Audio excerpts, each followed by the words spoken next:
Good morning, class. In today's video, we are going to start short story The Sermon at Banaras. Banaras में दिया गया सरमन। अब सबसे पहले सरमन क्या होता है? Sermon is a talk on a moral और रिलीजियस सब्जेक्ट। कोई भी बात जो हम मॉरल या फिर रिलीजियस धार्मिक विचार लोगों के सामने रखते हैं उसे सरमन कहते हैं।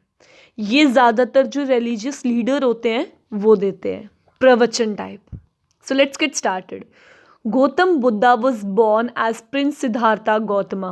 गौतम बुद्धा जो थे वो प्रिंस सिद्धार्था गौतमा के नाम से जाने गए, जो कि प्रिंस थे। At 12, he was sent to study Hindu scriptures.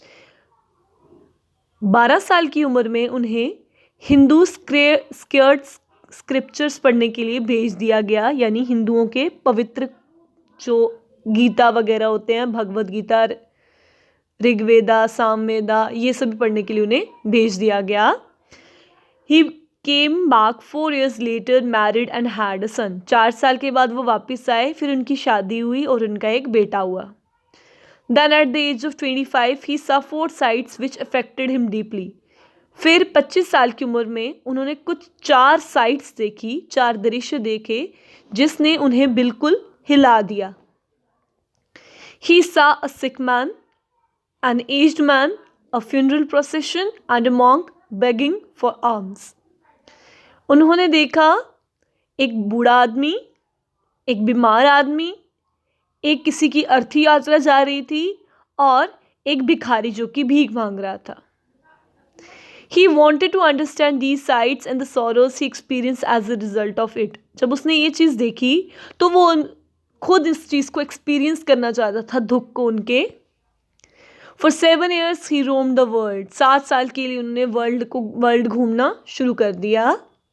Finally he sat down under a people tree. और फाइनली वो एक पीपल ट्री के नीचे बैठ गए। He decided to sit under this tree until he achieved enlightenment. उन्होंने decide किया कि ये तब तक इस ट्री के नीचे बैठे रहेंगे जब तक उन्हें enlightenment नहीं प्राप्त होती।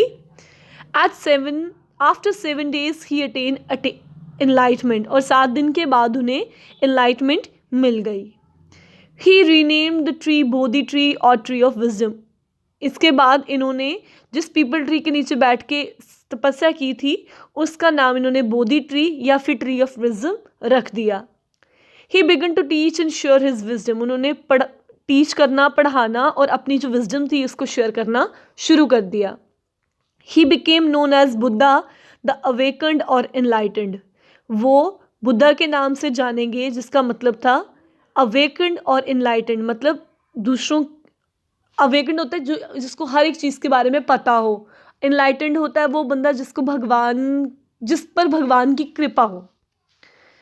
He preached his first sermon at Banaras, the holiest of places around river Gangas. उन्होंने अपना पहला सरमन जो था बनारस में दिया, जो कि रिवर गंगा के किनारे पर ही है, holiest place है। Once upon a time there was a woman named किस्सा Gautami. Her only son had died. एक बार की बात है, किस्सा गौतमी नाम की औरत थी जिसका एक ही बेटा था और वो मर गया। So she went from house to house carrying her son and asking for medicine. इसलिए उसने क्या किया, अपना बच्चा उठाया मरा हुआ और वो घर गई ये जानने के लिए कि उसे कोई मेडिसिन मिल जाए जिससे वो अपने मरे हुए बच्चे को फिर से जिंदा कर सके। Everyone thought she had gone mad with grief. हर किसी को लगता था कि वो दर्द के कारण पागल हो चुकी है। आफ्टर वाइल किस्सा गौतमी मेट अ मैन. कुछ देर के बाद किस्सा गौतमी एक मैन से मिली. The man told her that he could not cure the child but he knew someone who could. Man ने बोला कि वो उसके बच्चे को ठीक नहीं कर सकता, लेकिन वो किसी को जानता है जो ऐसा कर सकता है. He told her to seek Shakya muni और बुद्धा. उन्होंने कहा जाके बुद्धा या फिर सायका मुनि जो है उनकी हेल्प ले लो. किस्सा Gautami went to the Buddha and asked him for medicine to cure her boy. किस्सा गौतमी बुद्धा के पास गई और उन्होंने बुद्धा से मेडिसिन मांगी ताकि वो अपने बच्चे को बचा सके. The Buddha asked her for a handful of mustard seed. Buddha ने कहा जाओ और जाके एक मुट्ठी जो है मस्टर्ड के सीड ले आइए. These mustard seeds should come from a house where nobody had died. लेकिन ये जो मस्टर्ड सीड तुम लाओगी वो उस घर से लाओगी जहाँ पे आज तक किसी की भी डेथ ना हुई हो। Kisa Gotami went from house to house, the people pitied her and gave her seeds. Kisa Gotami house to house गई, लोगों को उस पर तरस आया और उन्होंने उसे सीड दे दिए। She then asked if someone had died in family, जब वो पूछती क्या फैमिली में किसी की डेथ हुई है, they all told her they have lost someone they love. फिर हर कोई उसे बताता कि उनके घर पे भी किसी ना किसी की जिनसे वो प्यार करते थे उनकी डेथ हुई है। Every house she went to she heard the same story, there was no house without any death.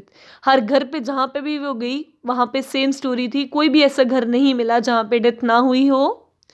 Tired hopeless, किस्सा Gautami set down by the road.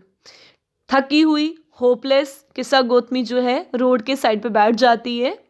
She watch the city and the lights as they flickered and then went down. वो city और lights को देखती है और finally darkness जो थी वो कवर कर जाती है। जैसे जैसे वो सिटी की जो लाइट्स हैं वो बंद होती हैं, उनका जो अंधेरा है वो बढ़ता है और फाइनली क्या होता है, सिटी जो है वो पूरी डार्कनेस से भर जाती है।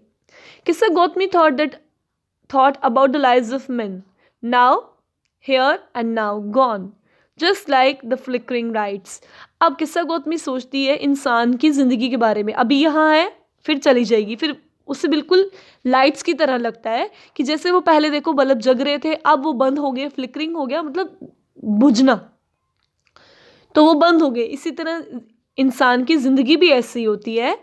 She thought about her own selfishness, death was common to all. फिर वो अपनी सेल्फिशनेस के बारे में सोचती है और सोचती है कि डेथ जो है वो हर किसी के साथ है, वो कॉमन है।